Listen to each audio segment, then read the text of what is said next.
What is up? What is up? So, when I was in school, I was a bad student, genuinely.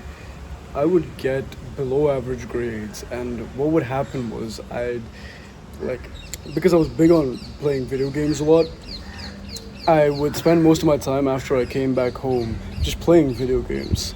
And it would be to the point where I'd come back home and not even take my uniform off and just sit on my laptop and play for like maybe an hour or two, and then I change, then I'd like shower or like eat some food because I was so like into playing those games. Like I was big on games like Roblox, Warframe. I had an Xbox, so I played like Destiny and all these other games. And because of playing so many games, my drive to study was barely existent. So I'd never study. Come the Monday test, come the Tuesday, periodic tests, and I'd have so much trouble because I just never studied. I'd sit there and hope I remember the answer, and I would just never do it. And so I'd always get like these low grades, sorry, not A's, what the hell? I get these grades like C, D. It was never graded with letters, but just as like a grade system that I'm guessing it's like that, right? But it'd be these tests with like 20 marks, and I get like 6 or 7. And the thing is, I wasn't that great of a student, and I was led to believe that I just didn't know how to study, that I was just simply worse than everyone else, that I just couldn't make it up. I'd look at all the material and it would never get in my head. I would look at all the tests and I think, man, I'm just not cut out for this. And it would negatively reinforce me over and over and over again that I was just not a good student. So as I grew up, I was a kid then, but then I became 15, 16, 17, and I go through these like exams and I brought that belief onto me. So I would just never study. I just give up on studying. At first I had a little bit of drive, but then my drive would come down because I could just never grasp the information and it would just never stick onto my mind. And that makes a person believe that, you're not very good at studying. Then also like my mom herself wasn't like a great student when she was a kid in her school. So she'd also comfort me and tell me that, it's okay. Like if I get bad grades, she would not like get mad at me. She would just like sympathize with me. And so that would also make me like not push in a way, but also gave me a lot of comfort. But also made me believe that I'm just not cut out to be a student. And the truth is I was. Because in college I actually like walked in and studied really, really well. And turns out I was not that bad of a student. I just didn't put the work in. And when I realized that when you put the work in and you put the hours in, you actually start to grasp what you want to grasp. It just takes a second. So in this video, I'm going to teach you why you might feel, I'm not going to teach you anything, but I'm going to explain why you might feel so bad about yourself and not motivated and you don't feel like you're cut out for the studying thing, when truthfully you might just be. First of all, respect to you, and I'm glad that you're watching this video. So many people out there watch videos online that they don't even like, that don't even entertain them, but the fact that you're over here and you're watching something that might help you and hopefully it's entertaining, it means that you respect yourself even the tiniest bit, even if you don't believe it. And I promise by the end of this video, you're gonna get exactly what I did, mindset-wise, action-wise, to feel a lot better about myself when it comes to studying. To have the confidence to say that I can study and it won't take out my life completely. Try. So, like I said, there would be so many times where I'd receive a test back. And obviously you don't remember much of what you remember as a kid or what like happens when you're a kid. But I do remember. I remember every Monday test, there would be this 20 mark test in our syllabus of a random subject throughout the year. And they test you with like 10 questions. And I would always get the lowest grade in the class, like below average. And there was no fail or pass in those tests. It was just like an assessment test to see how much you know. And I'd see these other kids get 20, 18. It was a 20 mark test. And I see these other kids get 20, 18, 17, and like these high grades. And then I just knew. Like I just knew when I opened my book, I'm gonna see something below 10. It will be so bad that the grade I would get, the highest grade I would get as a kid was like 11. Really, out of 20, I would get 11. And then as I grew, I kind of just gave up on studying. Really, like in 11th and 12th grade, I didn't really study too much. I would pass the time. I would hang out with my girl, hang out with my friends, and there would just be no like interest to study. So when the exam time comes, my friends and I, we were all kind of the same. So we'd all hang out and we'd study together and try to grasp the information. But personally, I always thought that I'm meant to fail. That I'm just meant to not get good grades. And then college comes around and I'm like, you know what? There's no one coming out to save me. I might as well try. I might as well put some effort in because no way. I thought to myself like, no way I'm stupid. I believed all my life that I'm kind of stupid. No way am I stupid. So instead of hoping that the information grasps in my head, I brute forced it. And this is what I'm going to teach you. You have to outwork your self-doubt. When you have so much doubt in yourself, and the problem is not that you don't want to work at the thing, it's just that you don't believe that you can get it, you have to outwork your self-doubt. What does this mean? What do I mean by outwork your self-doubt? It means that you do so much work. It's this concept of extreme volume. You do so much work that it becomes impossible for you not to get what you want. Let me give you an example for just a second so you might be able to understand what I'm talking about. Let's say you have a test, right? Let's say it's one of those Monday tests that I told you about. And in these Monday tests, there's it's a 20-mark test. So let's say there's like 10 questions with two marks each. So it's 20 marks totally.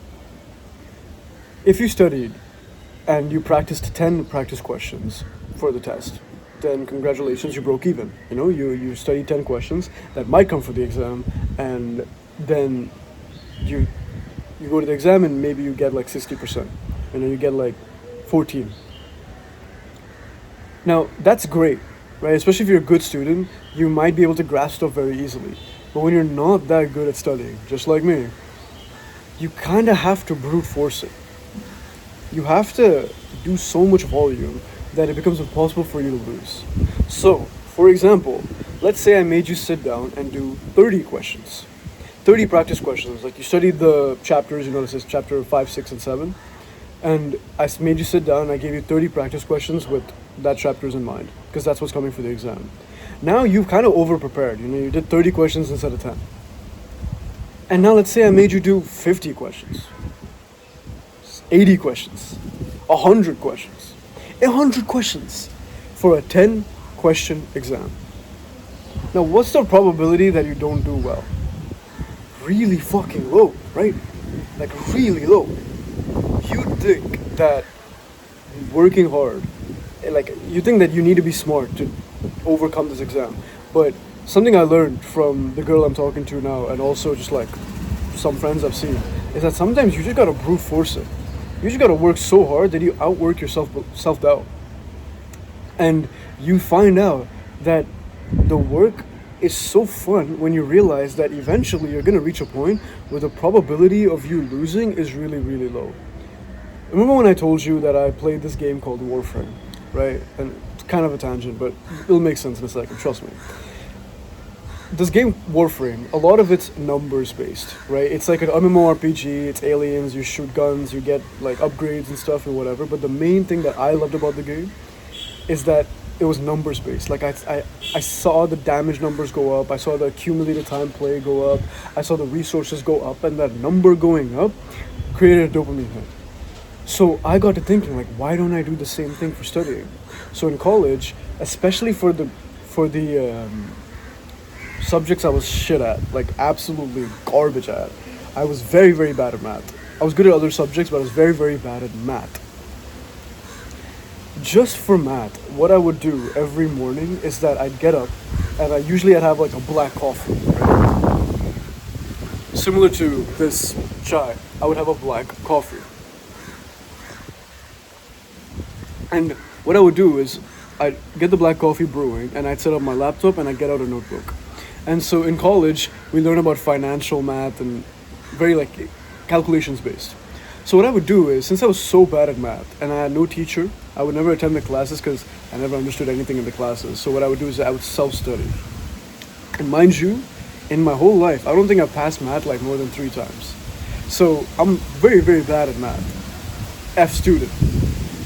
So I would study 30 minutes and I'd practice as many questions as I can in those 30 minutes. I made the bar extremely low. Not 3 hours, not 5 hours, just 30 minutes in the morning while my coffee brews and I'm drinking it until I finish the cup, which is about 30 minutes. I'd practice questions on a notebook for about, like it'd be like 10 questions in those 30 minutes. And I wouldn't get any help. I would just try to practice, try to practice, try to practice. And I would do that every morning for the entire semester. And lo and behold, my final grade for math was B+. I never attended those classes. I went from an F student to a B+ student, which might look something like 30% to about 75-80% in the entire class. And I was one of the highest in those classes. And I'd never attended the class. This is the power of the compound effect. This is the power of doing so much volume and so much work that you outwork your self-belief. Mind you, I believed I was shit at math. Whole school years, I would grow up and think I was just not cut out for math. I would just be so bad at math that, like literally, like it looked like a foreign language. Like you could open a Russian book and a math book next to me in all my grades, and they would look the same to me because I never understood it. I would like waste my time in those exams and just hope I pass. And the teachers probably took pity on me and made me pass when I was in school. But they're not going to do that in college. And I realized that you just have to outwork it. You might have a subject right now that you just don't like at all. That you simply look at it and think, yeah, this is not going to work. Right? Like it's like that. It's like hopeless. Right? There's subjects that are hard that you might be able to handle. There's some subjects that you just look, you just click your tongue and you're like, yeah, I'm not making it. Those subjects are where your self-doubt lies. And you're going to have to work on them anyway. So you might as well work so hard that it's impossible for you to lose. When I had those exams for math, so we had like 2 exams. So there would be math, exam 1 and exam 2. So like the midterm and the final exam. And because I never attended any classes, I would never know where the class was in terms of progress. Like, what what chapter they're on, what they're teaching. So since I was self-studying, I kind of had to go at my own pace, but that kind of gave me a little bit of power. Because I never had to follow what the class did and hope I remember. I just wouldn't move on to the next subject till I got the subject at hand. And I know it's all in my hands. It's my responsibility to pass and get a good grade. And so I'd work like a maniac, literally 30 minutes in the morning, and near exam time I would do 30 minutes in the morning, an hour in the evening, maybe 30 minutes before I sleep. And I would accumulate maybe 20, 30 questions per day. And it's the stuff you gotta do when you're not good at something. You have to outwork your self-doubt. When you have no self-belief, you have to outwork your self-doubt. And slowly but surely, I started understanding what's in front of me. Do you understand? When you look at something and it looks like a foreign language, and then you look at it again and you can actually get what you're doing and be good at it, it's insane. And I was doing 10 questions, 20 questions, bang, bang, bang, bang. Like it was like muscle memory at one point. Genuinely, I was in flow state. It gives you this feeling of euphoria because you know you were bad at it and you get good at it. There's a subject that you have right now. It might be math. It might be science, it might be physics, chemistry, it might be something medical that you suck at, like you genuinely hate, but you want to get past it. You have to do more work than anyone can imagine. And you have to find out your own way to do that. My way of doing it was easing into it. I wasn't big on studying long hours, so I would study 30 minutes in the morning. But you have to understand, 30 minutes in the morning means 60 minutes every 2 days. That's about like 5 hours a week. And that's about 20 hours a month, right? If my math is right. That's 20 hours of studying math a month. That will give you some results. You have to always think in the compound effect and outwork your self-doubt. I can completely sympathize when you don't understand a subject. When you don't understand accounting, when you don't understand anything, you have to genuinely outwork it. A couple semesters later, like my last semester, I had accounting. Similarly, I would never understand anything in class. And I had this classmate, and she and I would like study together in a sense because she didn't understand accounting either, and she attended more of those classes than I did. But I barely attended those classes to begin with, genuinely, because I didn't like the pace that they were going, and really I thought like I was wasting 3 hours of my day, twice a week I think, and it was like what the hell. So I'd go home and I'd be like, all right, whatever, and I'd study by my own. And at first it looked like a foreign subject. I used AI. I used AI to teach me. I never used AI to like solve my stuff. I never did that.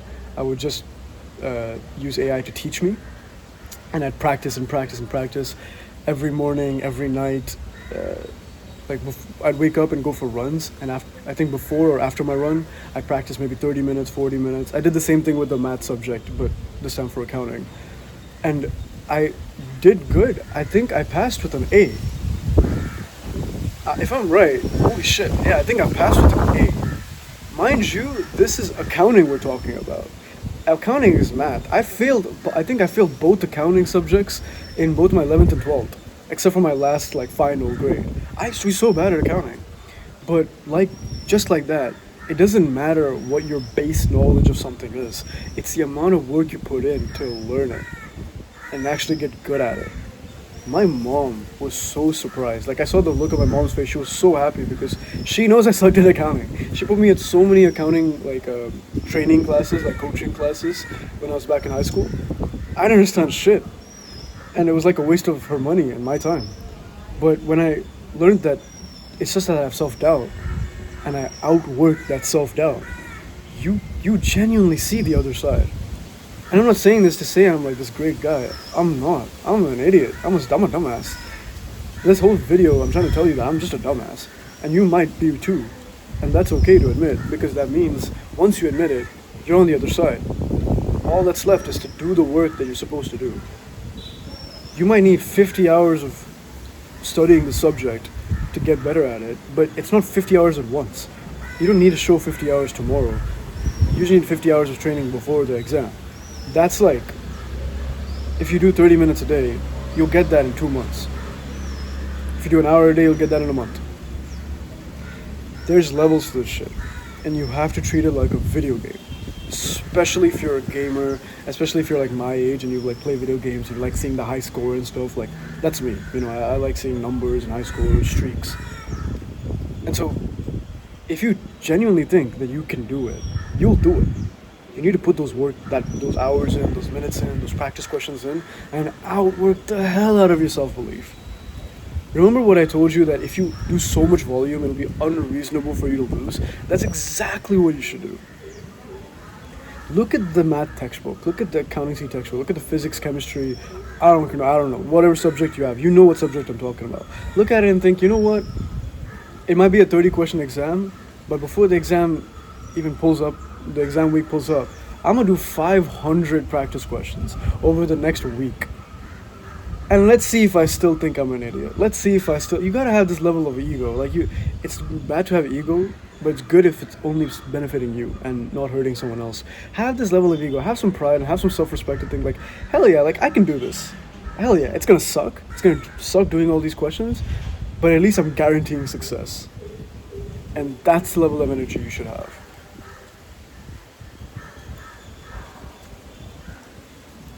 If you like this video and you want to see more, click the subscribe button and the like button. I make videos like this all the time. And I hope to see you in the next one. Bye.